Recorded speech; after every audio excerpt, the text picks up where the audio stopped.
Welcome to 3 Count Commentaries. I am your host, MagMongoSlade. Today we're going to be talking about AEW All Out. But first, a very important note. Today is September the 8th. So, what does that mean? Well, it is Mama Slade's birthday. After she was dealing with cancer and having a sister pass away, these days are very, very important. And they're also getting a little bit rarer as she gets older. So, I would like to say happy birthday to my mom, and you're welcome to do the same, but don't feel any pressure to do it. So, we got AEW All Out, which it aired technically September the 7th, but you might as well say September the 7th / September the 8th, because by God, this show ended at midnight, or probably after midnight. So, apparently, they reached sellout, which was 9,000 in the arena. It was looking quite pathetic a couple of days ago when I did my predictions. So, 9,000, not bad. Of course, we don't know what it really was in the building, but the building sounded decent at the very least. It didn't sound too bad. So, as per the usual, when it comes to pay-per-views, I am going to do the review in reverse order. But after we do the pay-per-view, I want to address the Jim Ross, Stephen P. New controversy. We're going to talk about that after All Out, of course.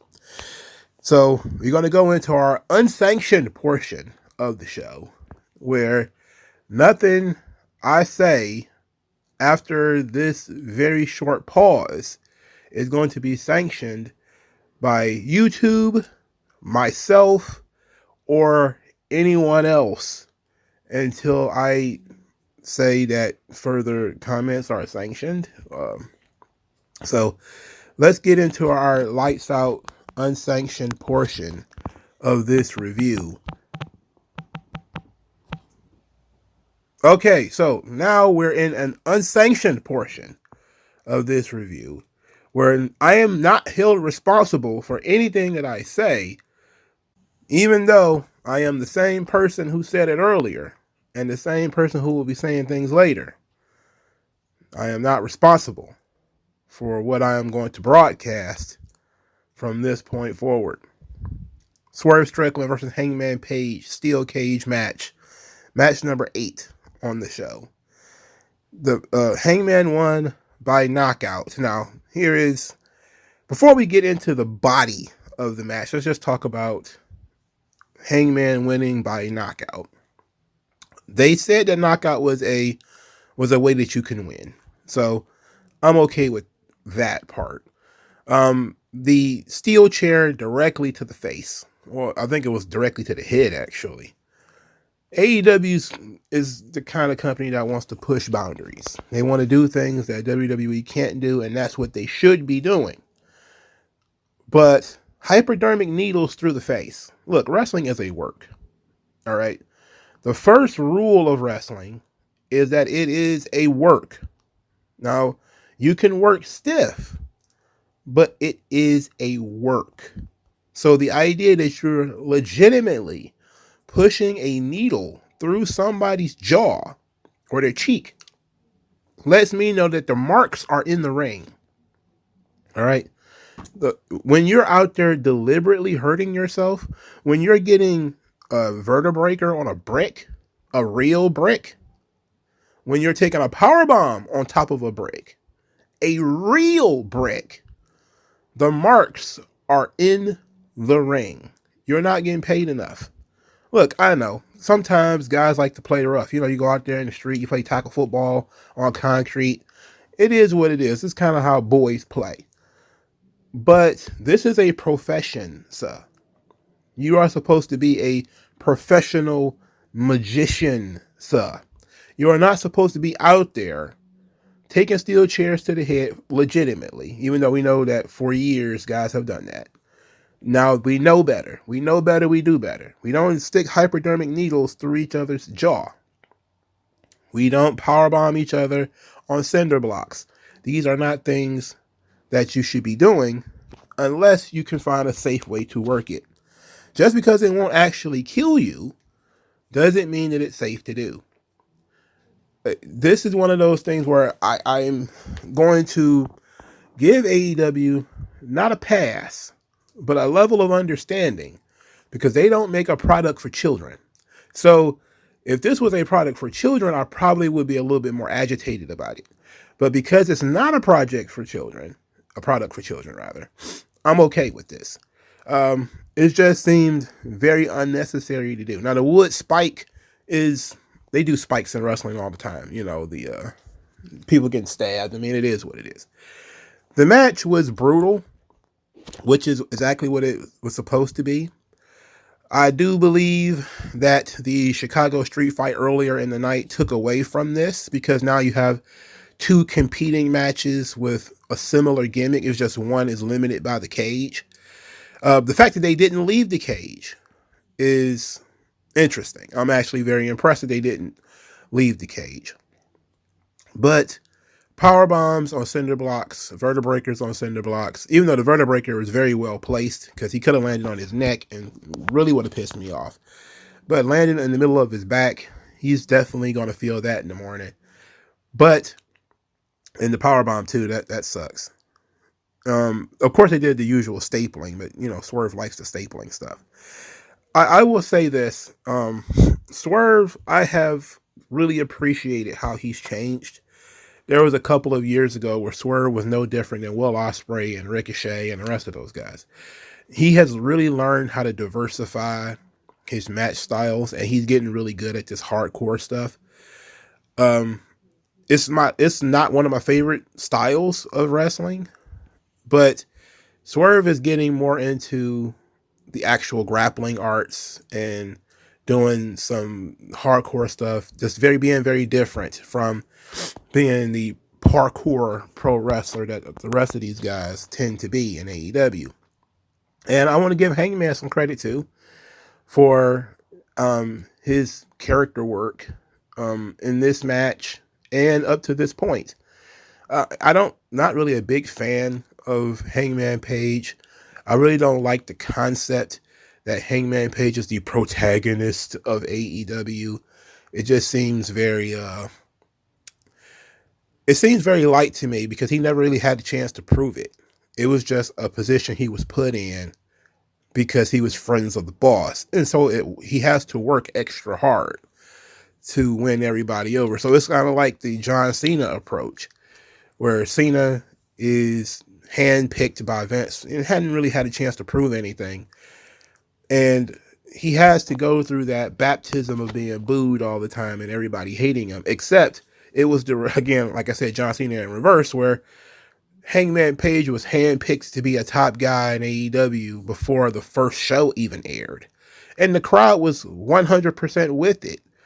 But most other people just kind of looked at him and was like, eh. I mean, I'm talking like, in this issue, again, it's literally the opposite. The casual audience didn't give a shit about Hangman Page.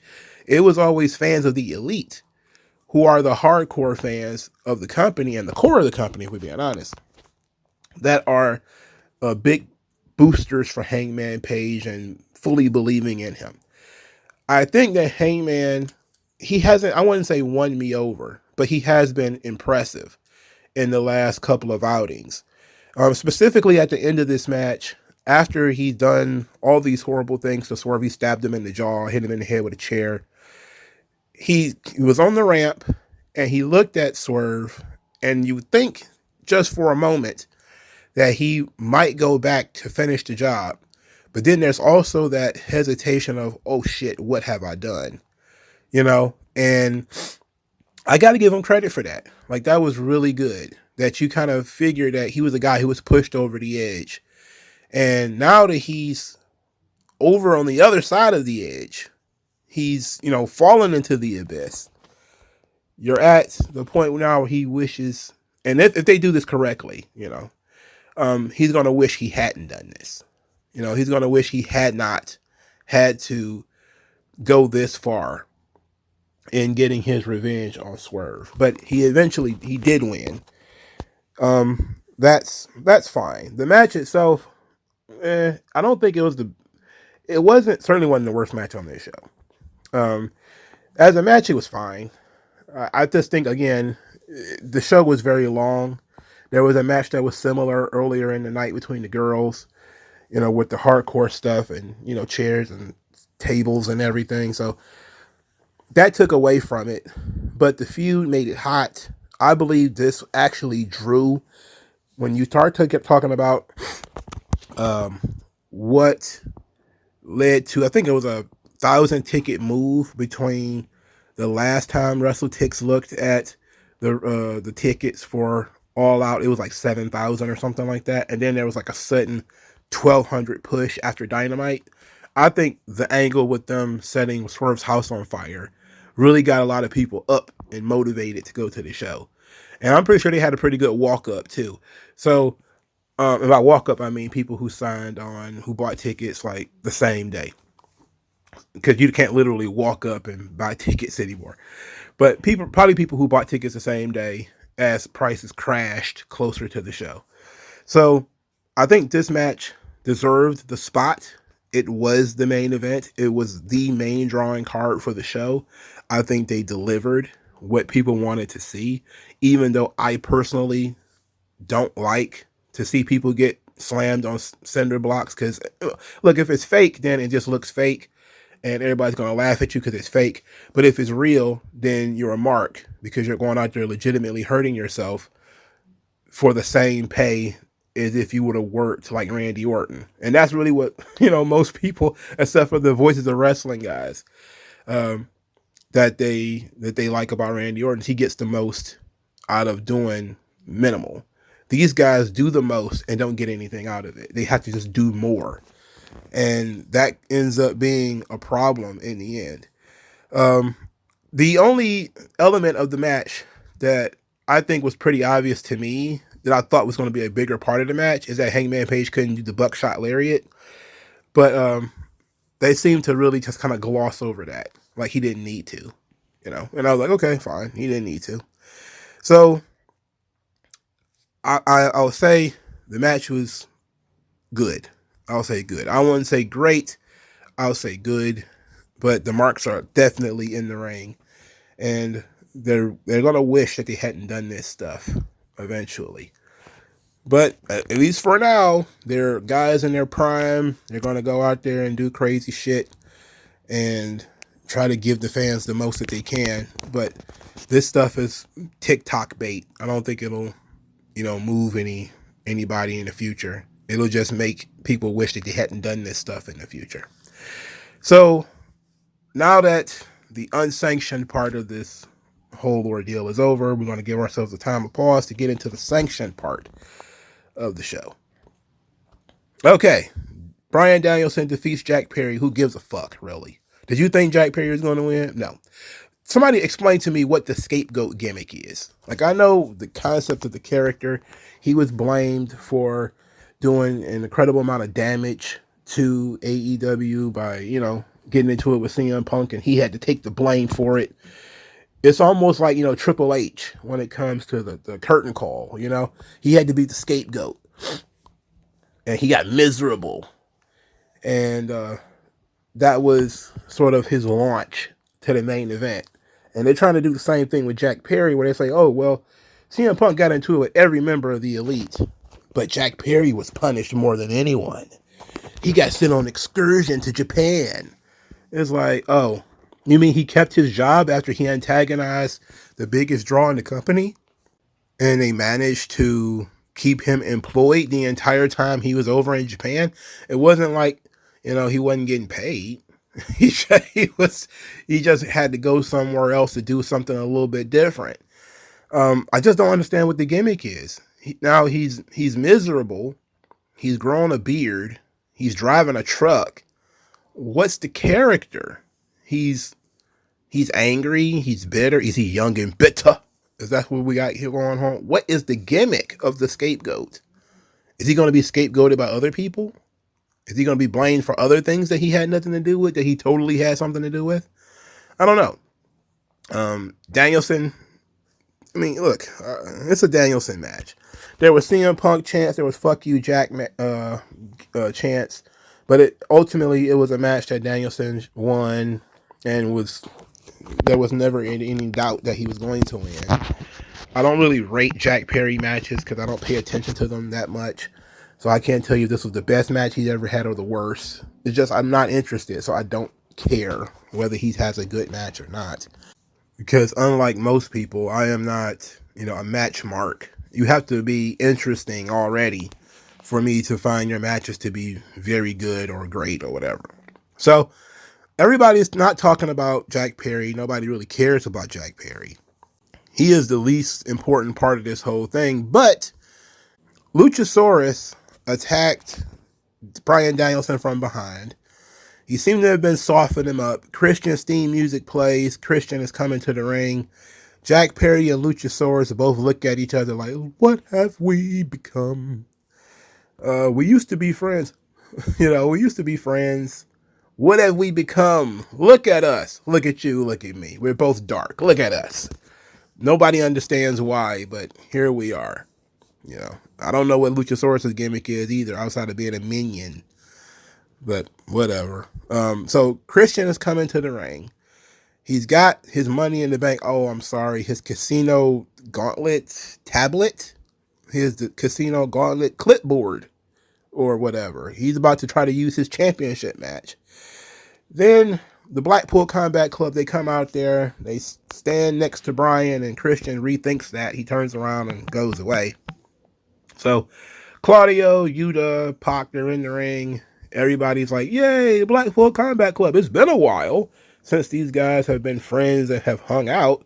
I guess Danielson has done commentary for their match to remind you that they were, friends. And then Claudio uppercuts Danielson and puts Danielson on his butt. Now, here's the thing. Danielson didn't sell it. He just kind of sat down and was like, huh?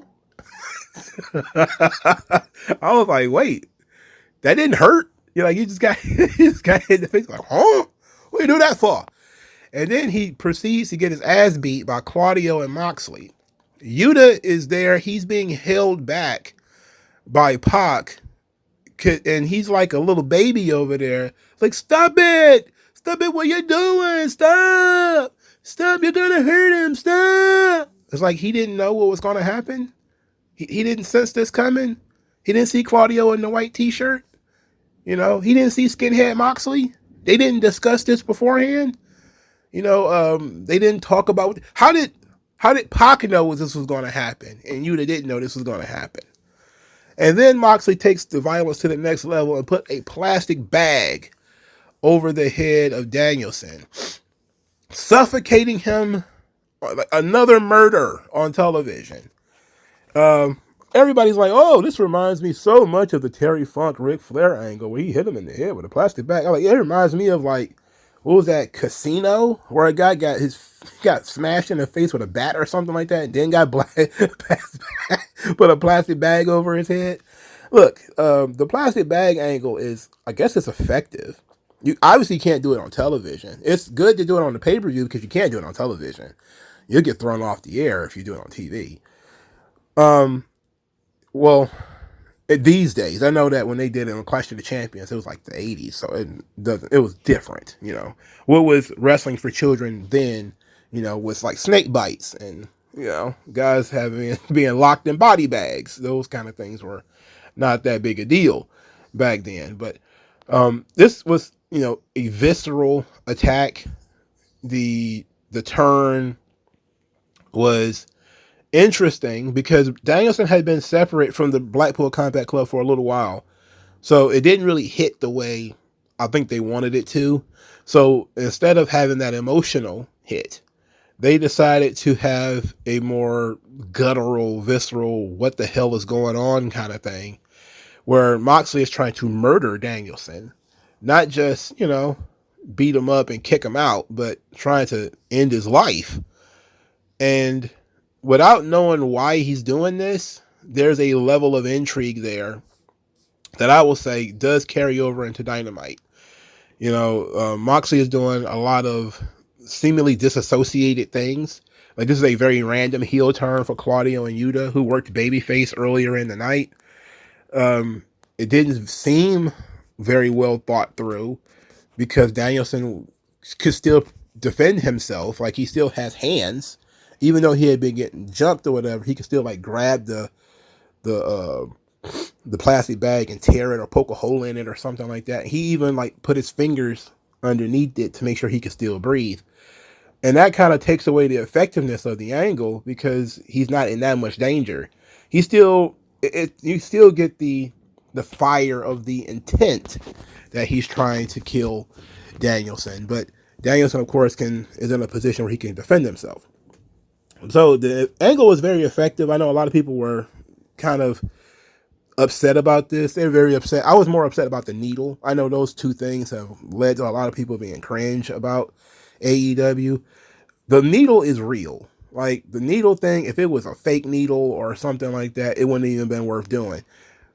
It being a real needle concerned me because I'm like, you don't really need to puncture his skin, even though, there was nothing on the tip of the needle that could give him any, germs or diseases or anything like that. It was just that idea of you're really going to pierce your skin here on television for this angle, like just to end the match, and then hit him in the head with a chair after the match. Like if he was stabbing him in the jaw and he quit, all right, then maybe that would have been a little bit different. But in this situation, it was a post-match attack. It was supposed to be the vicious turn of the Blackpool Combat Club, hopefully getting rid of the Blackpool Combat name and going in a different direction. So maybe this is the end of what they call the Blackpool Combat Club, and I hope so. The only problem here is you got Pac and Yuta, who are apparently, one was on the inside, one was on the outside, and now they're like trios champions. So there's a level of intrigue there too. And you're also going to have that schism where I guess we're going back 2 years where, Moxley is doing a thing and Yuta is like, oh, I don't know about that. And then Danielson and Moxley are going to have like this tug of war, similar to how they used to do with Daniel Garcia, where there was a tug of war for the young guy's soul. Okay, look, I'm all for whatever makes AEW a little bit more dramatic and more interesting. It's very indie wrestling. I know a lot of people say, oh, this is some indie shit. Yeah, and so is a lot of the stuff that they're doing on this show. There's a lot of stuff, with needles and barbed wire and the shit they've been doing with fire and everything that's indie as hell. But that's what they want. That's what their fans want. And I'm not going to denigrate them too much for trying to deliver what their fans want. But I didn't give a fuck about this match. And the angle is fine. The angle it passed the test for me. I just wish Danielson would have sold it more rather than selling it in surprise, that he would have sold it like he was completely taken off guard and, I don't know, maybe knocked unconscious. But the bag over the head, okay, cool. That was kind of crazy. And the crowd chanting, "This is murder," because it is. But, not all of them could see Danielson was safe with, his thumb under the bag and he could breathe. So it worked out fine. All right, match 6. Hikaru Shida loses again to Mercedes Moné. The distraction for me for this match was Taz on commentary yelling at Tony Schiavone. I could not. He was yelling at Tony Schiavone seemingly every 2 minutes about something minor. I was like, what is wrong with him? What bug is in Taz's ass? We don't need Taz, all right? Like, I don't need Schiavone either. I don't need Excalibur, like this commentary team is bad. It's not good. And you're going to distract from this match. And they did distract me. Now, the match itself was not as good as their previous match, in my opinion. I think the match they had a couple of weeks ago was better. There was no heat going in this match because Mercedes did not cheat as much, which is what you think she should be doing, because she is a smaller heel, that she would not be working 50-50 straight up with Hikaru Shida. But this is where, the element of storytelling and character work really could have benefited this match if Mercedes was willing to make herself look weak. She could have took some bumps for Hikaru Shida. She could have, started cutting some corners. It's like, okay, they banned Camille from ringside, but the point is you banned Camille because Camille is the reason she keeps winning, and okay, that makes sense. But now you've proven that she doesn't need Camille.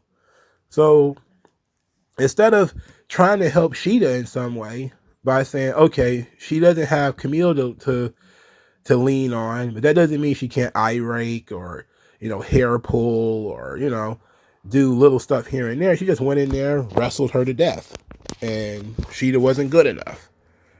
And the crowd was just kind of like, okay, this was fine. This was good. And I just said it was solid. Shida hit a pretty decent kick to Mercedes Moné's head, too. Sasha Banks didn't look happy with that one. She also didn't look happy that Hikaru Shida yanked her wig. she didn't look happy about that one either.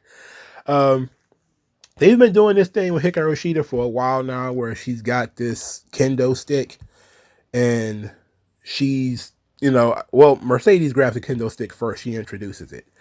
But Shida ends up taking it away from her. And then she has a moment there where she's distracted while she's, teasing whether she's going to use the kendo stick or not. And then she decides not to. And it doesn't necessarily lead to the finish. It just says that, oh, I'm not stupid. I can't get disqualified. So there that is. It was what it was. Shida was never going to win. They just wanted to give Mercedes a better match on pay-per-view than she had the last time. So, and I hate her finish, the Moné maker. So Sasha Banks' new finish, it's like a gory buster. It always looked like it's been botched, and it doesn't like it hurts. So, but she's small, so maybe I think if somebody bigger had used it, it probably wouldn't be too bad. Match 5, Continental Crown. Kazuchika Okada defeats Mark Briscoe, Konosuke Takeshita, and Orange Cassidy. Who gives a fuck? Really, who cares? I probably watched, this match is probably 20 minutes. I probably watched like 5 or 6 of it. And I'm talking sporadically, like peeking at the screen and, I don't care. Okada isn't the Okada of the past. The guy who went out there and worked 30 minutes and 35 minutes and, was a workhorse. He's a character now, which is, a welcome change, but they're not putting any thoughts into the stuff that he's doing. They kept teasing him into Takeshita. They even teased him into Takeshita in this match, but it's like, why not go there? Why not go with Takeshita and Okada?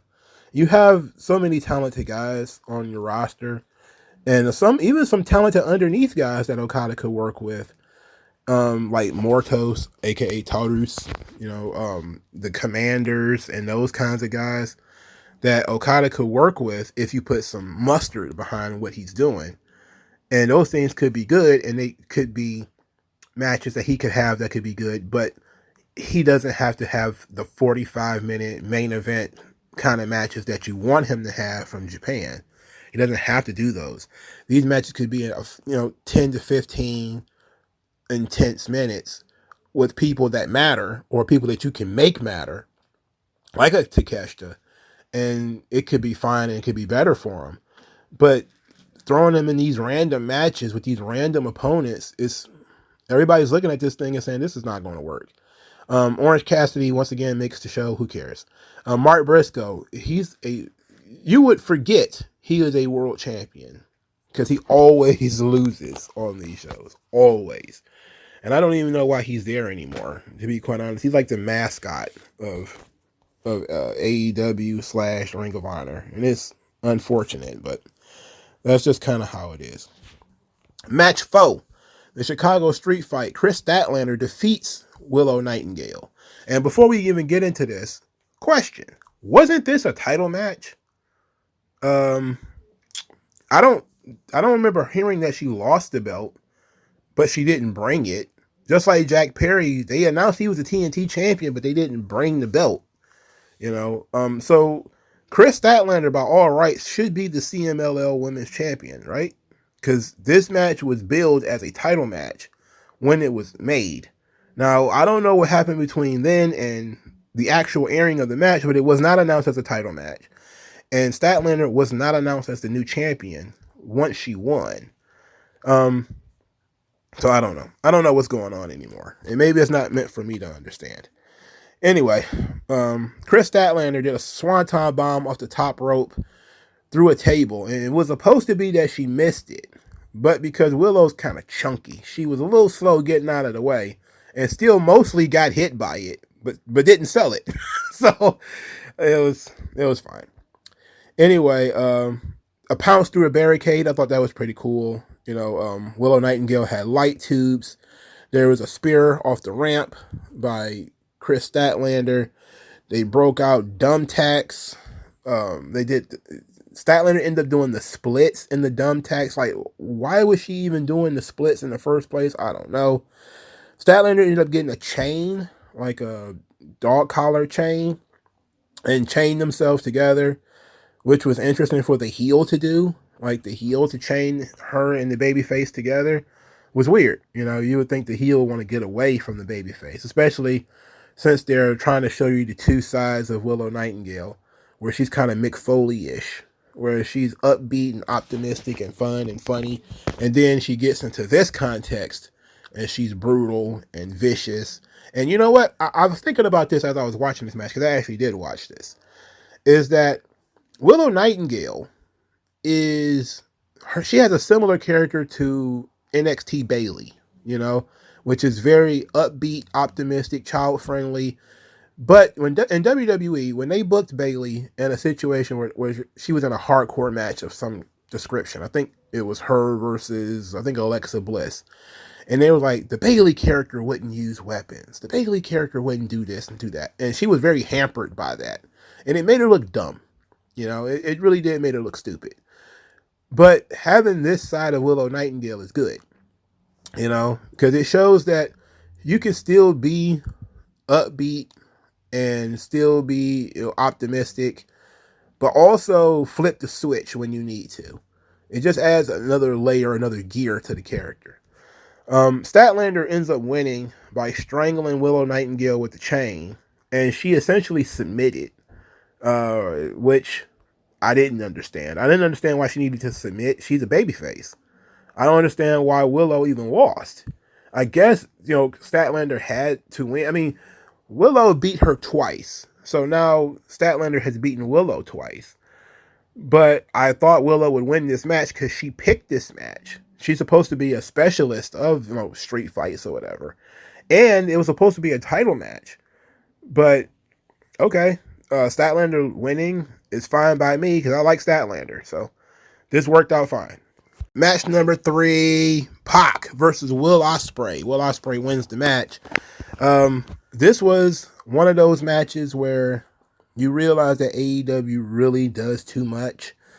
That was, a theme on the show. That's indie wrestling in general. Is they don't understand when they got everybody and when that point should be the end point. And they always go over the end point. They go into push and rope territory. I'm not going to explain what push and rope is. But my problem with this match is there was a hell of a lot of hurricanranas. There was so many hurricanranas in this match. I mean, I almost was tempted to break out a table and just go, how many hurricanranas have Pac did? How many have Will Ospreay done? I mean, they just did hella hurricanranas in this match, for God's sake. They had Ricochet in a suit watching this match. It's ridiculous, but it actually ties into what they're going to do later. The match was good. It wasn't the match that I expected it to be, but it wasn't worse than I expected it to be. The match was good. 2 phenomenal athletes who have a similar style. The problem is that there's 10 people in AEW with a similar style. But this is what the AEW fans want, I suppose. All right, so let's get into the body of the match. Will Ospreay takes a German suplex on his neck. Well, not on his neck directly, on his upper shoulders on the ring apron. It is then immediately followed with a poison rana on the ring apron. And you're like, okay, look, the German suplex was enough. We saw that you're working the neck, but to drop him on his neck 2 times in a row, it's like, okay, his neck is made of steel. All right, so we get it now. And plus, it's completely unlikely that you'll get a German suplex on the ring apron and then a poison rana on the ring apron without this being completely and totally choreographed. Now, near the end, I want to get to the part where I was surprised they decided to go over this. Pac does a hurricane rana It was, I think, off the second rope. Will Ospreay lands on his feet, backs into the corner, runs across the ring, hits the hidden blade right in the chest. You know, Pac even does a little spin sell of it. And then he kicked out. And I was like, wait a minute. You look at the crowd. Listen to the crowd. The crowd is like, wow, that was tremendous. Even I was like, wow, that's the finish. And then Pac kicked out. And I was like, why? Why did he kick out? He's going to lose anyway. Why did he kick out of that? This was the biggest pop of the match. And so they continue. The crowd is like, oh, okay, they're still going, I guess. And Will Ospreay hits a Styles Clash and then another hidden blade. And 1, 2, 3. And the reaction is significantly less than it was 2 minutes prior when they had the crowd, oh, hell yeah, that was dope. And 2 minutes later, oh, okay, so that's the finish now. End on the high point. Once you land your big joke, hey, good night, everybody. It's like George Costanza. When you watch Seinfeld, he also always leave on a high note.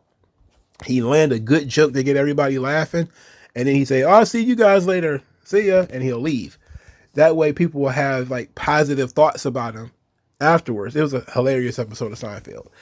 It's the same thing here. You know, go out on a high note. You hit this big spot. Pac is going to lose anyway. What's the difference between the match being 17, 18 minutes and the match being 21 minutes? There's no real difference. Pin him here and then call it a day. You know, but that wasn't the planned finish, and these guys, I guess, don't talk about things on the fly. But the match is fine. It was a good match. I enjoyed it. Wasn't one of my favorite matches of the year or anything like that, even though Tony Schiavone was screaming about it. They say that about every Will Ospreay match. Every Will Ospreay match is the best Will Ospreay match ever. And then he has good matches, and they're still the greatest match ever. Pac is very underrated. I do appreciate that. I do appreciate, you know, how underrated he is. And, you know, I want to give him some credit for, I just wish they had varied their move set up here and just didn't do 100 Hurricane Ranas. You know, like, okay, we get it. You guys can do flips. We get it. Also, you know, not a lot of selling in this match, which, you know, that's to be expected as Will Ospreay. Just like Kenny Omega, like so many of these other guys in AEW. Selling? What's that? Not so much. So after Will Ospreay defeats Pac, he cuts a promo backstage saying that Pac is one of the best, but called out Ricochet as being a guy sitting around collecting a check, not doing anything. So Ricochet walks up like, hey, I hear you talking shit. What the hell's going on? What's your problem? He's like, you're my problem, bro. You just collected a check. You didn't know. You're not wrestling on this show. He's like, wait a minute. He didn't book himself. He ain't booking himself. And Ricochet short circuits and is like, oh, I got matches lined up. You just wait. You just wait. I'm like, uh-oh. Whatever. So now they're teasing Ricochet and Will Ospreay, which is what you've been, you know, was teasing from the beginning. Okay. At least they did it on this show. They didn't save it for Dynamite. They went ahead and let you know this is the direction they're going into next, which is right. I don't think they need to rush it, but I personally would have had Ricochet on this show rather than the Young Bucks versus Claudio and Yuta, because who cares about this? I don't care about this. It was long as fuck. You know what? I'm almost about to create a policy where I don't watch Young Bucks matches, because I didn't really watch this match. I didn't care. I'm in for a long night, baby. I already know it. I was yawning at 9 o'clock. I was barely awake at 11. You know, so this is, I got to do something. I can't sit here and watch this entire thing all the way through. There's not enough variation. And Young Bucks matches are the same. If you've seen them wrestle 5 years ago, it's the same match they're doing today. You know, it's amazing. Again, I'll mention this for the third time. How these guys managed to lambast Randy Orton for working the same match regardless of his opponent when the Young Bucks do the exact same goddamn thing. When Will Ospreay essentially does the same goddamn thing. They're going to do their shit And they don't adapt at all. You just like these guys because they're more athletic. And they're not in WWE. But the Young Bucks are terrible. The characters suck. The characters don't even matter anymore. Because they don't even wield any power or do anything anymore. You know? You would think if they wielded some kind of power, they would have gave Jack Perry, they would have gave him some measure of an advantage going into the match. But they didn't. You'd think they'd have been at ringside or something. But they weren't. You know, nothing matters. Who cares? And the match, the opening match, to me was the best match on the show. MJF versus Daniel Garcia. I say this is the best match on the show. Because we really watched Daniel Garcia bloom over the last couple of weeks. His promos have gotten a little bit stronger, a little bit more passionate. He's more serious. Garcia showed so much fire in this match. You know, being able to fight from underneath, you know, fight through the pain, you know, wanted revenge so badly. And this was the worst thing that they could have done. They did something that was god awful, and that is that MJF won. That was the worst thing about this match. If Daniel Garcia had won this match, it would have put it over the top. I'd have said Daniel Garcia did a really good job. He had a hell of a match, and he was made. Instead, it doesn't matter how close you get. He is just like Hook and Yuta and Orange Cassidy and all these guys that they put all this effort behind, but they're too scared to really go there. You know, they keep telling you, oh, how he has this big future, yada, yada, yada. Go there. Go with it. He should have won this match. Oh, MJF just lost to Will Ospreay. So what? People can lose more than once in a month. For God's sake, it's okay. Daniel Garcia should have won this match. Unequivocally. He should have destroyed. And then, not only did he not win, but he actually fucked himself out of the match. So he looked like a goddamn idiot when the match was over. And then MJF won and the crowd died. MJF won and the crowd died. And it wasn't a boo. It was a, oh, well, nothing changes. Oh, they're going to have a rematch, though. I'm pretty sure they will have rematches. I'm pretty sure they will, but I'm not going to. He needs to have won this match. This is a pay-per-view match. There's no good reason why Daniel Garcia couldn't win this match. Now, these guys did some really good grappling to get into the body of the match. MJF tried the power driver off the second rope, which is what they were building the match around. Garcia ended up, of course, countering it. I think he did an eye rake or something. MJF does the Panama Sunrise. So I thought, oh, so he's stealing Adam Cole's moves. He's much like Shawn Michaels. He wrestles you and then he steals your moves. I love the fire up that Daniel Garcia did when, you know, MJF was punching him and, you know, kicking him with his foot, you know, in the face, and Daniel Garcia was bloody and shaking. You know, like, okay, so they're about to go into the finish. They didn't. They didn't go into the finish. They were just showing that Daniel Garcia has some fighting spirit. I love the Boston Crab escape into the label lock. I love that. I thought that was very good. Daniel Garcia does a really terrible sharpshooter. I don't understand how you're a technical wrestler and you can't do a sharpshooter. I could do a sharpshooter. MJF got him into a little bit of a triangle armbar where he ended up getting all of his limbs tied up. I thought that was very interesting too. Very Zack Sabre Jr. of MJF, but he's actually pretty good. Now the match gets weird because Daniel Garcia gets him in a guillotine choke, and he's pretty much choking MJF out. And it seemed like he's going to win because he choked MJF out. But instead, he stops the referee from dropping MJF's arm because he's going to power drive MJF off the second rope. So he drags MJF over to the second rope, and he's going to do the power driver. And oh, wouldn't you know it, MJF woke up and wouldn't let it happen. Oh, wow. How about that? They get tangled up in the corner. The referee gets distracted. MJF drops to his knees, gives a low blow, into a rolling jackknife pin. 1, 2, 3. MJF wins the match. Daniel Garcia is on the mat. He looks dumb because he had the match won and decided he wanted revenge, not to win, which is the same angle that they have been doing with Hangman Page the last couple of months. So they got concurrent stories running that is the same. Daniel Garcia was very fiery here. I was very impressed. I really liked this match. I did not like the handshake at the end. MJF like, oh, buddy, and just shook his hand, and Daniel Garcia let it happen. And then he attacked MJF by kicking him in the balls, giving him the second rope power driver, and kissing him on the forehead, and then storming off. And everybody was supposed to be happy about that, and I was like, I wasn't happy about that. That's all stuff. Well, at least not the kick in the balls, but he should have won the match. That would have gotten people happy if he'd have won the fucking match.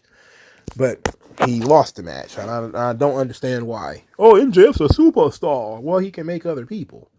You have to take people to the next level. You can't be scared of, well, we're gonna hurt MJF. He's 26. He's 26. He's a world champion. He just lost to Will Ospreay. If you would have gave him, I don't think he wrestled in between these two matches. But if he'd have lost to Daniel Garcia, it'd have made Daniel Garcia look great. And to put Daniel Garcia on the next level. And therefore, it would have meant a little bit more when MJF beat him in the rematch or something. But now, it's like, okay, Daniel Garcia is just another guy that no matter what you do to him, he's not good enough to take it to the next level. You can't kick it to the high gear. This is what you do to mid-card guys. This is what you do to like Hardcore Holly. Like Brock Lesnar breaks his neck. He's going to work a match where Brock is going to sell for him a lot. But ultimately, nothing changes. He's going to catch an F5 and get pinned just like everybody else. And that's exactly what happens here. That's how you know when somebody's not going anywhere. You put them in this really heated circumstance where they should most definitely win, and then they lose. They did this with Brian Pillman. They did this whole thing with MJF was talking about Pillman's family and how his mom's a crack whore and all this kind of stuff. And they made Pillman stand there and take all that shit, and then he just lost in front of God and everybody else in his hometown. And I was like, well, he's dead. Now, is Daniel Garcia dead? Probably not. But does this help the Daniel Garcia is a big star situation? No, it doesn't. He's still young enough that I guess he can bounce back from this, but this was his best chance to go to the next level. And they chose not to do it for reasons unknown. But I don't think this feud is over because Daniel Garcia didn't beat him. So I would imagine that they're going to at least have Daniel Garcia get a rematch. So this actually was one of my favorite AEW shows. I didn't hate this. I actually liked most of the card. There was only 2 matches on the show I didn't really care about. My problem was that the show was too long. And those 2 matches, if taken off the show could have ended at 10 o'clock or maybe at, 11, and it would have been fine. But MJF versus Daniel Garcia, that gets a thumbs up from me. Pac versus Will Ospreay gets a thumb up from me. Willow Nightingale versus Chris Statlander gets a thumb in the middle, but I like both girls anyway, so I was interested. Hikaru Shida versus Mercedes Moné, that gets a thumb in the middle. I like both girls. Danielson and Jack Perry, and Swerve Strickland and Hangman, they get a thumbs up.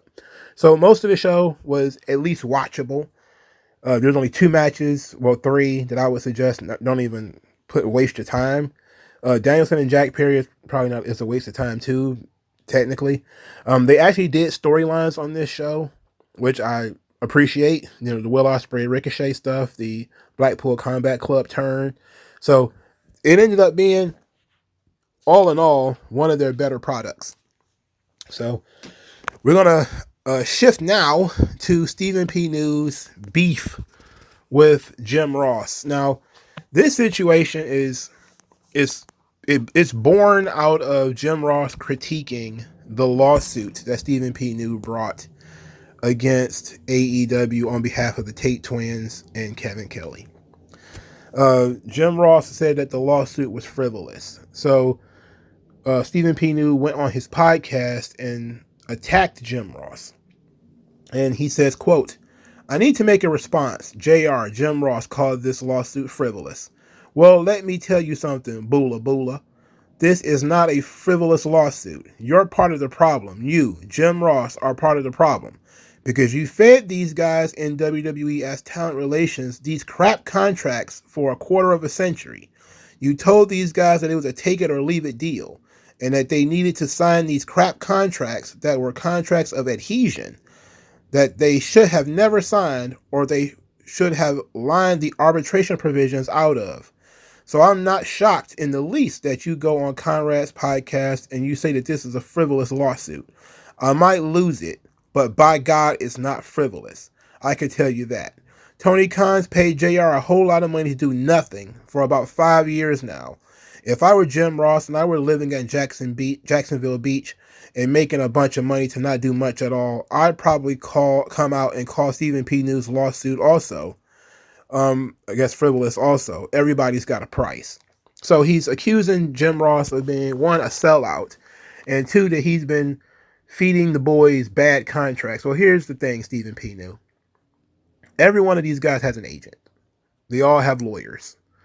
You think you're the only person who knows the law in the entire history of the United States? JR has been negotiating. Stone Cold Steve Austin's contract is probably going to be a little bit different than Val Venus's. But ultimately, something like the arbitration provision and all that kind of stuff is probably going to be in both contracts. You know, it's not going to be that different. You, of course, have to individualize the contract based on the talent, but you think these guys don't have agents? You think these guys don't have lawyers? I mean, these people do not work at KFC. It's not like you just show up and it's a take it or leave it cashier's job.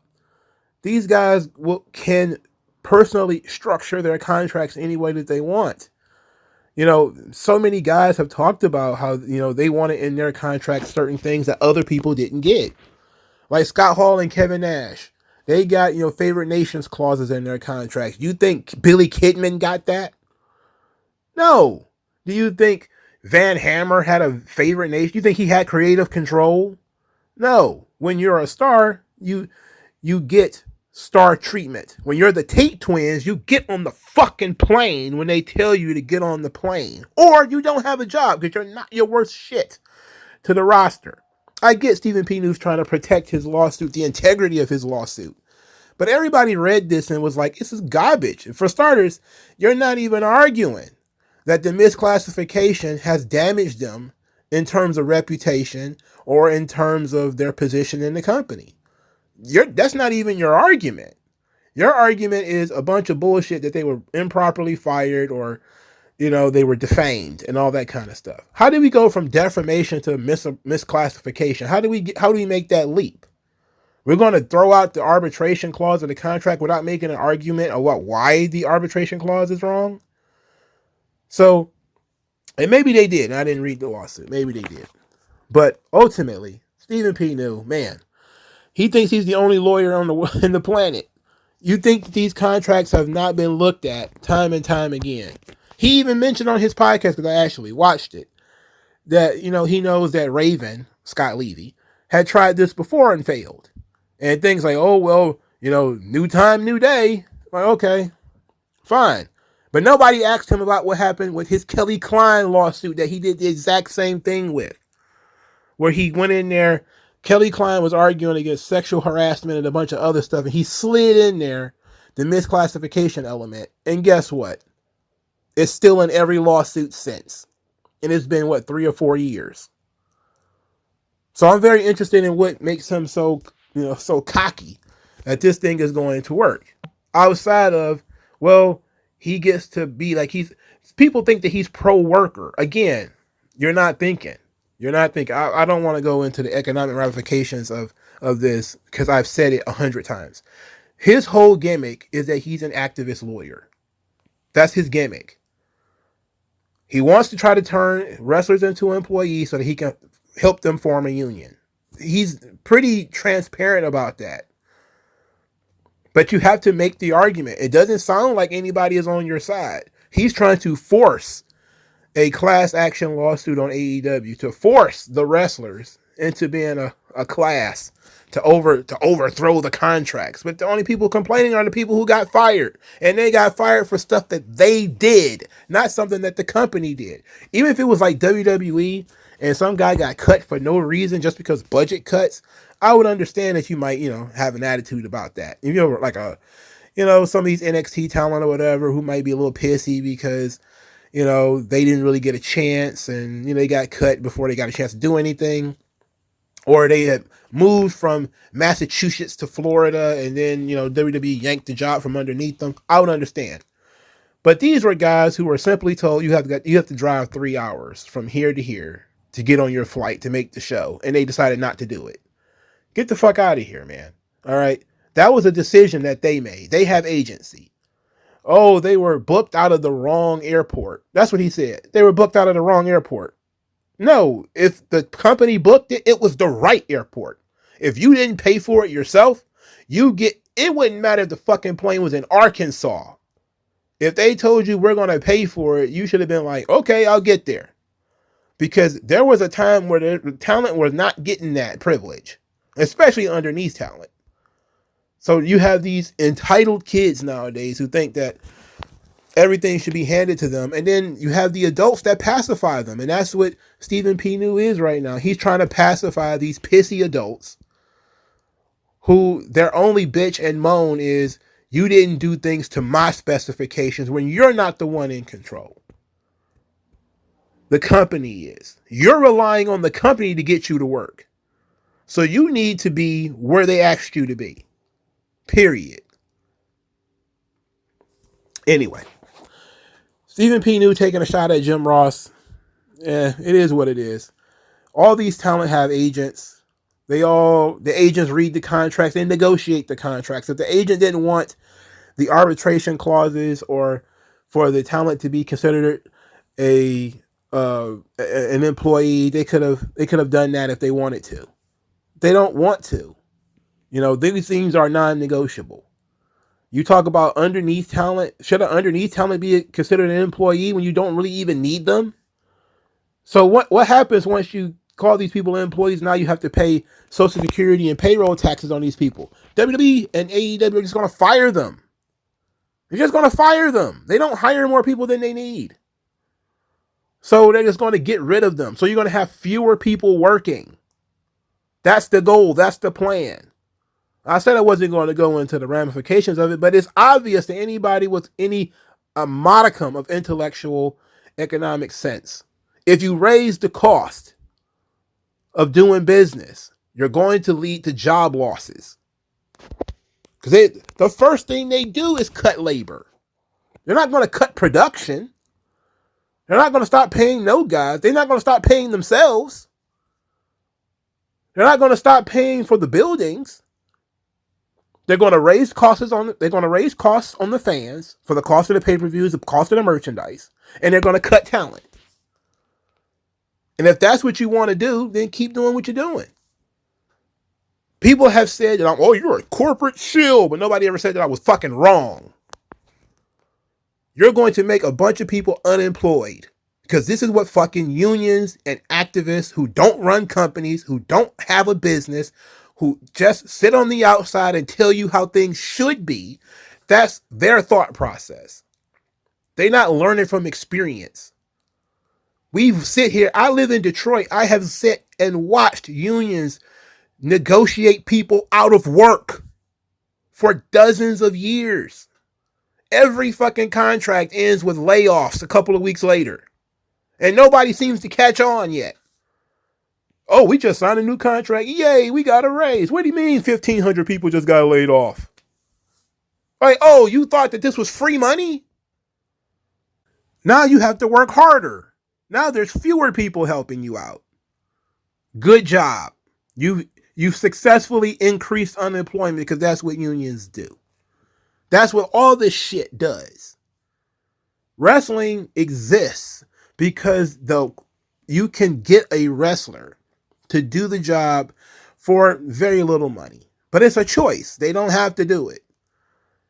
Ultimately, once they get good at their craft, they can command more money. They could command better conditions. They command better stuff in their contracts. Then you go from being a guy who, hot dog water and a handshake, working for, somebody in the middle of nowhere, to maybe being a top guy in the company who can get a favorite nations contract. It may take you a decade. It may take you 6 years. Who knows how good you are and how lucky you could get. But the idea that we're going to standardize everything, that hurts people. That standard stuff, that hurts folks. That's why they don't like standardized tests, even though that's the proper venue to do standardization. This is not a proper venue to do standardization. Anyway, let's wrap this up because I'm very tired. Like, share, subscribe. I'll talk to you guys later, man. Peace. No one does it better.